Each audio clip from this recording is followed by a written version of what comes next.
কদর করা চাই। থানবী রহমতুল্লাহি আলাইহি এক জায়গায় বলেছেন যে দিলের ভিতর নেক আমলের যে এক ধরনের জজবা পয়দা হয়, এটা আল্লাহর পক্ষ থেকে কি মেহমান। আর এই মেহমানের যখন কোনো বাড়িতে কদর হয়, তখন ওই মেহমান বারবার এই বাড়িতে কি করে আসে। আর যদি কখনো মেহমানকে অবজ্ঞা করা হয়, অবমূল্যায়ন করা হয়, তাকে সম্মান দেওয়া না হয়, তখন কি করে আর এই বাড়িতে মেহমান আসে? আসে না। তা বাস্তবে এটা আল্লাহ তাআলার পক্ষ থেকে বড় নিয়ামত একটা, যে আল্লাহ তাআলা সঠিক একটা পথের সন্ধান আমাদেরকে দিয়েছে।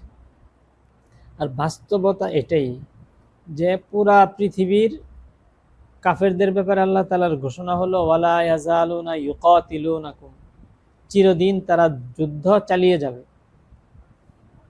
আর তাদের মোকাবেলায় ঈমানদারদের প্রতি আল্লাহর নির্দেশ হলো আল্লাযীনা আমানু ইউকাতিলুনা ফি সাবিলিল্লাহ, ঈমানদাররা আল্লাহর পথে কিতাল করে।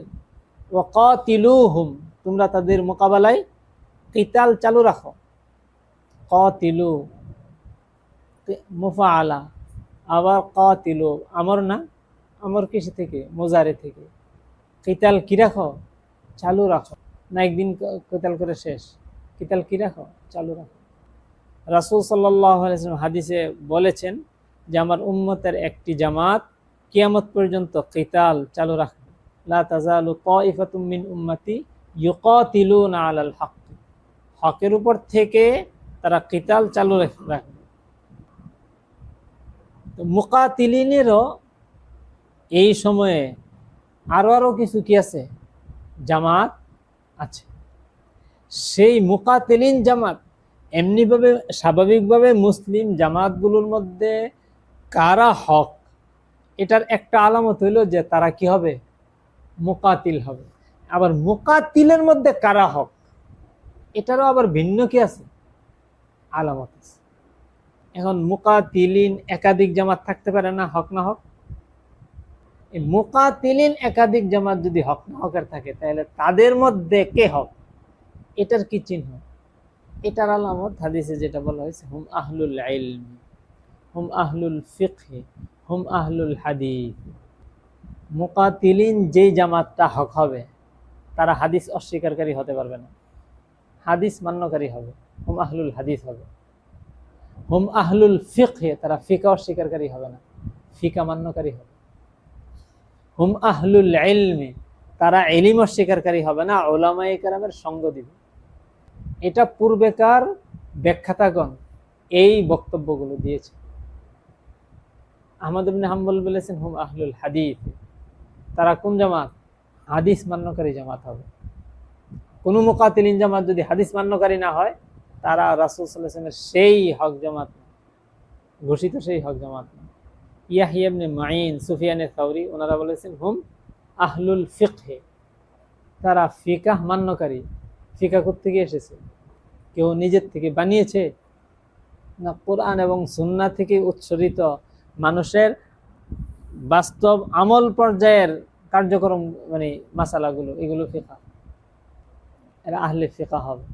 দ্বীনের রাসূল সাল্লাল্লাহু আলাইহি ওয়াসাল্লাম হাদিসের মধ্যে আহলে ফিকাহদের ব্যাপারে উল্লেখ করেছেন যে আমার পক্ষ থেকে তোমরা যে কোনো বিষয় পাও, এটা অন্যের কাছে পৌঁছে দাও। হতে পারে যার কাছে পৌঁছে দিলে সে যে পৌঁছিয়েছে তার চেয়ে বেশি ফকিহ, তার চেয়ে বেশি এর বুঝ নেওয়ার মতো উপযোগী। এই জন্য শুধু আহলে হাদিস হলে হবে না। এমন কিছু মানুষ আছে যে আল্লাহ তাআলা তাদেরকে বুঝ অতিরিক্ত দিয়েছেন। দেখেন পৃথিবীর মধ্যে যে বিভিন্ন কিছুর আবিষ্কারগুলো হয়, সবাই আবিষ্কারগুলো করে না, কিছু কিছু ব্যক্তি করে, এর ফল সবাই ভোগ করে। ঠিক দ্বীনি জ্ঞানের ক্ষেত্রেও আল্লাহ তাআলা এই বিষয়গুলোর ফাদ্দালনা বা'দাকুম আলা বা'দিন, কারো উপর অন্য কাউকে কি করেছেন? বিভিন্ন বিষয়ে শ্রেষ্ঠত্ব দিয়েছেন। এখন দ্বীনের বুঝ গ্রহণ করার মতো বিশেষ যোগ্যতা সম্পন্ন কিছু কিছু এই ধরনের গবেষক, আবিষ্কারক আল্লাহ তাআলা কি করেছেন? দিয়েছেন। সুতরাং তার থেকে সেটা নেওয়া, এটা কি তাকে অনুসরণ না, আল্লাহর দ্বীনকেই কি করা? অনুসরণ করা। তো আইম্মায়ে মুজতাহিদিন যারা ছিলেন, বা আইম্মায়ে আরবা যাদেরকে আমরা, যাদের ফিকহগুলো প্রচলিত হয়েছে, তারা কি আসলে নিজেদের পক্ষ থেকে কোনো মতবাদ চালু করে গিয়েছিলেন? না, এটা শরী উসুল মাফিক তারা নিজেদের জীবন চলার জন্য সেখান থেকে মাসালাগুলো মানুষের জন্য সহজভাবে কি করেছেন, বের করেছেন। হ্যাঁ, এই উসুলের ক্ষেত্রে তাদের মধ্যে আল্লাহ তাআলা সবার বুঝ তো কি পর্যায়ে দেন, একদিন নাই, তাদের মধ্যে কি ছিল, বিভিন্ন বুঝ। আর এই বিভিন্ন বুঝের অবকাশ এটা আমরা শরীয়তের মূল থেকে পাই। সাহাবায়ে কেরামকে রাসূল সাল্লাল্লাহু আলাইহি ওয়াসাল্লাম বলেছিলেন গজওয়ায়ে আহজাবের পরে, গজওয়ায়ে আহজাবের মধ্যে কুরাইজা ওয়ালারা একটা শয়তানি করেছিল। তাদের শয়তানির কারণে মুসলিমদের অবস্থাটা এমন হয়ে পড়েছিল, কোরআনে কারিমে আল্লাহ তাআলা সেটাকে এইভাবে চিত্রিত করেছেন, ওয়া বালাগাতিল কুলুবুল হানাজির, তোমাদের অন্তরগুলো কণ্ঠনালীতে পৌঁছে গিয়েছে। তখন আল্লাহ তাআলা তো ওয়ারাদ্দাল্লাযীনা কাফারু বিগাইযিহিম লাম ইয়ানালু খাইরা, মুশরিকরা তো অবরোধ উঠিয়ে নিয়ে পিছনে সরে গেছে, আল্লাহ তাআলা তাদেরকে ব্যর্থ ফিরিয়ে দিয়েছেন, কোনো কিছুই কি করতে পারে না, অর্জন করতে পারে নাই। মুসলিমরা মদিনায় ফিরে গিয়ে নিজেরা স্বাভাবিক হচ্ছেন, যুদ্ধের পোশাক আশাক খুলে নিজেরা শরীর পরিষ্কার করে। এই মুহূর্তে জিবরিল এসে রাসূল সাল্লাল্লাহু আলাইহি ওয়াসাল্লামকে বলতেছেন যে এই যুদ্ধে ফেরেশতারা যারা অংশগ্রহণ করেছিল তারা এখনো পোশাক খুলেনি, আপনারা পোশাক খুলে ফেলেছেন। রাসূল সাল্লাল্লাহু আলাইহি ওয়াসাল্লাম বলেছেন, তাহলে কি নির্দেশ, যান কুরাইজাওয়ালাদেরকে গিয়ে কি করেন, ধরেন, বনি কুরাইজাকে গিয়ে ধরেন, ওখানে অ্যাটাক করেন। সাহাবায়ে কেরামকে রাসূল সাল্লাল্লাহু আলাইহি ওয়াসাল্লাম নির্দেশ দিয়ে দিলেন, এই ঘটনাটা ঘটছে যোহরের পর, যে তোমাদের কেউ বনি কুরাইজায় মানে সেই অঞ্চলে না গিয়ে আসর পড়বে না। লা ইউসাল্লিয়ান্না আহাদুকুম সালাতাল আসরি ইল্লা ফি বনি কুরাইজা, আসরের সালাত বনি কুরাইজায় না গিয়ে কেউ পড়বে না। যোহরের পর এই নির্দেশ দেওয়া হয়েছে। এখন সাথে সাথেই যদি রওনা হয়ে যাওয়া হয় সেখানে গিয়ে আসর পড়া যাবে, কিন্তু আসলে সবাই পোশাক আশাক খুলে ফেলেছে, প্রস্তুতি নিয়ে, ওখানে তো আর দাওয়াত খাওয়ার জন্য যাচ্ছে না, বিনোদনের জন্য যাচ্ছে না, খেলতামাশার জন্য যাচ্ছে না, কিসের জন্য যাচ্ছে, যুদ্ধের জন্য যাচ্ছে। তীর ধনুক প্রস্তুত করা এগুলো সব নিয়ে নিয়ে তারা রওনা হয়েছেন। তো সব সাহাবায়ে কেরাম রওনা হয়েছেন, প্রতিমধ্যে বনি কুরাইজায় পৌঁছার আগেই সূর্য ডুবে যাচ্ছে। এখন সাহাবায়ে কেরামের মধ্যে দুই জামাত হয়েছে। এক জামাতের কথা হলো রাসূল সাল্লাল্লাহু আলাইহি ওয়াসাল্লাম আমাদেরকে বনি কুরাইজায় গিয়ে আসর পড়তে বলছে, আমরা সূর্য ডুবে যাক বা থাকুক এটা চিন্তা করি না, আসর কোথায় গিয়ে পড়বো, বনি কুরাইজায় গিয়ে পড়বো। আরেক জামাত বলতেছে আমাদেরকে রাসূল সাল্লাল্লাহু আলাইহি ওয়াসাল্লাম যোহরের পরে এই নির্দেশ দিয়েছেন, এর অর্থ হইল যে আমরা দ্রুত গেলে ওখানে গিয়ে আসর পড়তে পারবো, আমাদের যেহেতু প্রস্তুতি নিতে একটু দেরি হয়ে গেছে, আমরা এটা তো বলেন নাই রাসূল সাল্লাল্লাহু আলাইহি ওয়াসাল্লাম যে আসর কাজা করে দাও।